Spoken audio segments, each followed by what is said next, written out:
Hello दोस्तों, पिछले video में हमने आपके लिए परम्यूटेशन का कंसेप्ट दिया। आज हम लेकर आए हैं कॉम्बिनेशन। इसके बाद का जो टॉपिक होगा वो प्रोबेबिलिटी या उसके बाद की कहानी होगी। तो आज कॉम्बिनेशन पे बहुत अच्छे डिटेल में चर्चा करेंगे, लेकिन बहुत कम समय में आपको बहुत सारा मटेरियल देने की कोशिश करेंगे। तो सबसे पहले कॉम्बिनेशन में हम समझे कि आखिर कॉम्बिनेशन है क्या। तो अगर मैं कॉम्बिनेशन की बात करूं तो इसका मतलब होता है कि सरकार आप किसी चीज को कंबाइन कर रहे हैं। जैसे मैंने लिखा पेन, आप इसे जैसे 3 लेटर्स हैं इसमें, अब इन तीनों लेटर्स को आप किसी भी तरीके से कॉम्बिनेशन बना सकते हैं। जैसे एक कॉम्बिनेशन तो अपने आप में PEN हो गया, जैसे मैं बड़ा लिख दूं क्या, ओके, ये एक अपने आप में कॉम्बिनेशन है। कोई मीनिंगफुल इसका कुछ निकल रहा है, मतलब इसका मीनिंग अगर मैं इस तरीके से लिख दूं तो ये कोई ना कोई कॉम्बिनेशन तो अभी भी है ये। यस, इसी तरीके से हो सकता है इस तरह का कोई कॉम्बिनेशन। तो लेटर्स का ये कॉम्बिनेशन हुआ। तो एक तो कुल मिला के ये अरेंजमेंट ही है, लेकिन every time you need to understand कि भाई कॉम्बिनेशन का मतलब यहाँ पे है लेटर्स को इधर से उधर जमाना। कई बार ऐसा लगता है, हाँ सरकार बिल्कुल ये आप सही समझते हैं, लेकिन इनसे सवाल क्या बनते हैं और इन्हें सॉल्व कैसे करना है, जरा हम उस पर बातचीत करेंगे। तो थोड़ा सा मुझे एक टूल देना है आपको।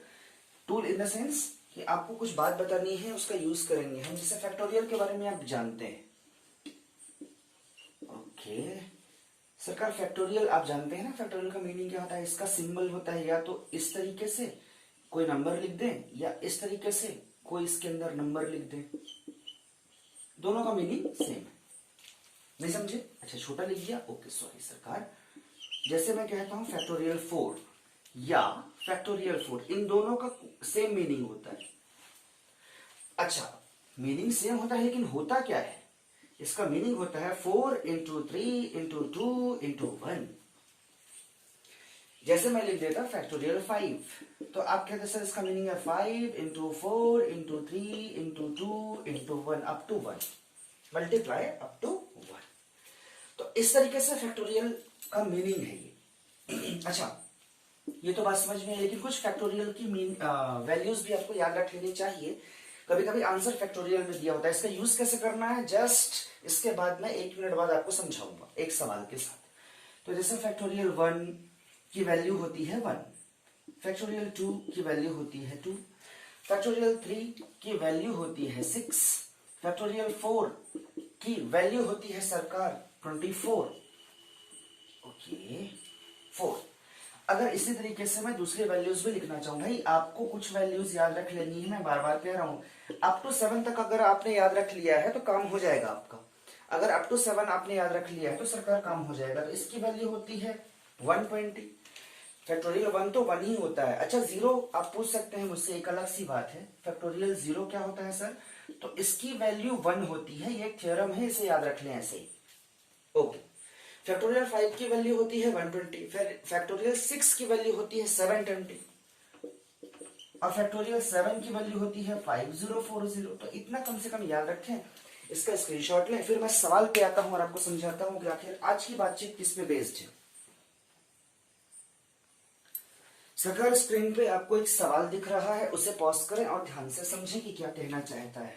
लिखा है, in how many different ways the letters of word equation EQUATION can be arranged।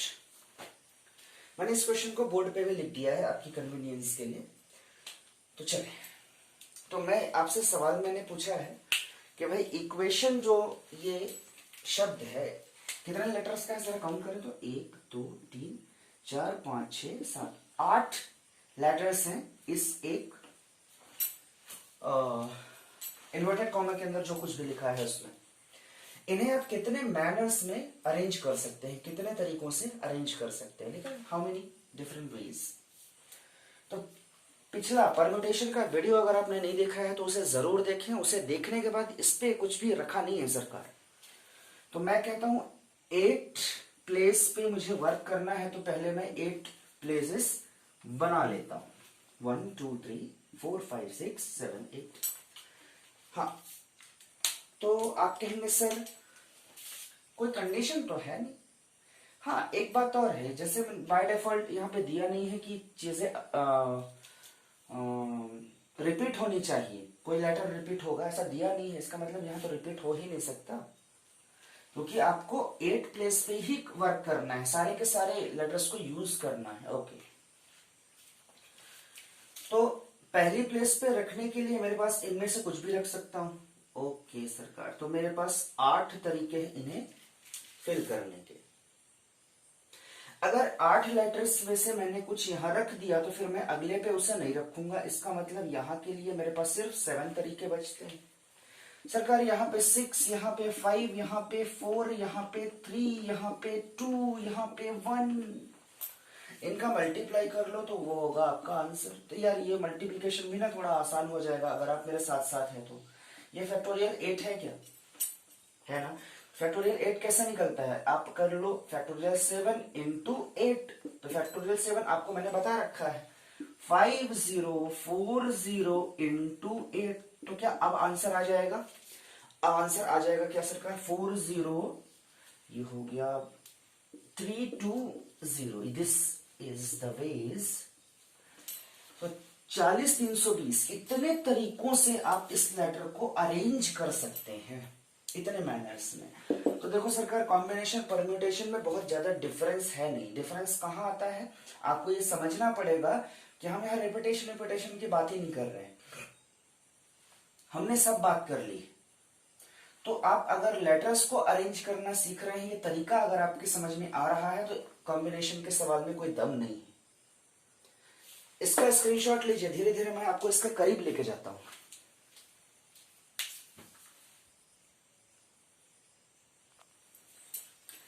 Sir एक सवाल लिखा हुआ है सामने आपके स्क्रीन पे, उसे ध्यान से देखें। सवाल वही है, एक वर्ड है इक्वेशन, उसमें 8 लेटर्स हैं, उन्हें रीअरेंज करना है, लेकिन इस टाइम एक शर्त दी हुई है कि स्टार्ट करना है क्यू से।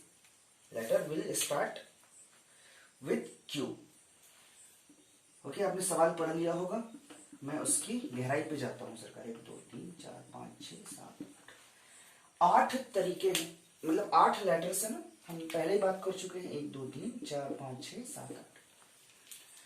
अब मैं आपसे कह रहा हूं कि इसे स्टार्ट करना है आपको क्यू से, तो एक लेटर फिक्स हो गया, यहां क्यू दिया है, स्टार्ट्स विथ क्यू। इसका मतलब इस पहली प्लेस को भरने के लिए मेरे पास सिर्फ और सिर्फ एक तरीका है, तो मैंने वहां पे 1 लिख दिया। तो बचे कितने लेटर्स यहां पे सरकार, ये तो खत्म हो गया, तो बचे कितने लेटर, सिर्फ और सिर्फ 7।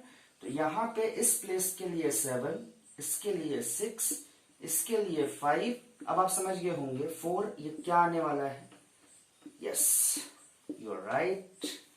सो आई कैन से कि सरकार यहाँ पे जो कुछ भी लिखा हुआ है उसे मैं इस तरीके से लिखूं, मल्टीप्लाई करना है तो 1 इंटू फैक्टोरियल 7, तो दिस इज नथिंग बट 5040।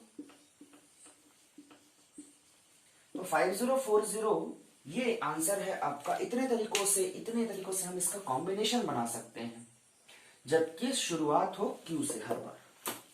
तो एक लेटर फिक्स कर दिया था, इसलिए हमने ये तरीका अपनाया। ओके सरकार, तो समझ में आई होगी बात। इसका स्क्रीनशॉट ले, फिर इसी सवाल पे एक और वेरिएशन देखते हैं।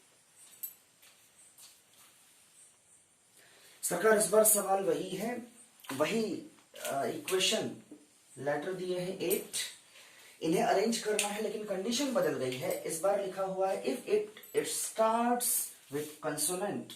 तो कितने कॉन्सोनेंट्स हैं वहां पे जरा ऑब्जर्व करें आप, तो आपकी बात समझ में आ जाएगी। तो पहली बात तो मैं यहाँ प्लेस बना लूं क्या, 1 2 3 4 5 6 7 8, मैंने 8 लेटर्स हैं इसलिए 8 प्लेसेस डिसाइड किए ना, इसमें कोई दिक्कत नहीं है। अच्छा कंसोनेंट्स कितने हैं यहाँ पे, आप समझते हैं वाला कंसोनेंट का जो कंसेप्ट है, 1 2 और 3।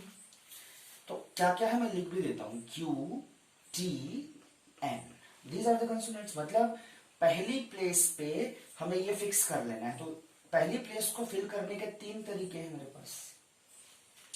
तो एक प्लेस अगर फिक्स हो गई, 8 में से एक प्लेस अगर फिक्स हो गई है, इसका मतलब है कि दूसरी प्लेस पे मेरे पास 7 है, तीसरे के लिए मेरे पास 6 तरीके हैं। तो सरकार आपका आंसर मेरे ख्याल में अब तक आ गया होगा मेरे बोलने से पहले ही। तो आपको करना क्या था, 3 into फैक्टोरियल 7, तो this is nothing but 3 into 5040। सो जो कुछ भी आंसर आया वही आपके लिए सटीक आंसर हो गया। तो क्या हो गया सरकार, यहाँ 15120। ओके, इस आंसर को आप एक बार चेक करेंगे कैलकुलेटर से या अपने चेक करेंगे जब आप कैलकुलेट करेंगे खुद से। तो 15120 दिस इज, तो मतलब इतने तरीके हैं, इस एक लेटर से इतने सारे लेटर्स बन सकते हैं, इतने सारे तरीकों से हम इसका कॉम्बिनेशन बना सकते हैं, जबकि शुरुआत हो कॉन्सोनेंट से। तो मेरा ख्याल है ये बात समझ में आई होगी। अभी देखना इस पे और वेरिएशन, इसी सवाल को मैं और वेरी करता हूं और वेरिएशंस दिखाता हूं आपको। पिछले बार स्टार्ट विद कंसोनेंट था, इस बार स्टार्ट विद वावल है, तो इसमें कोई दिक्कत ही नहीं है फिर तो।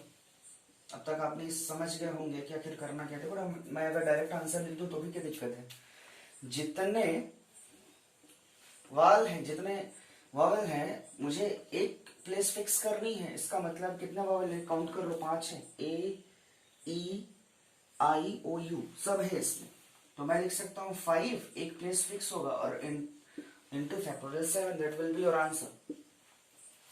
नहीं आया समझ में, सीरियसली नहीं आया समझ में? ओके,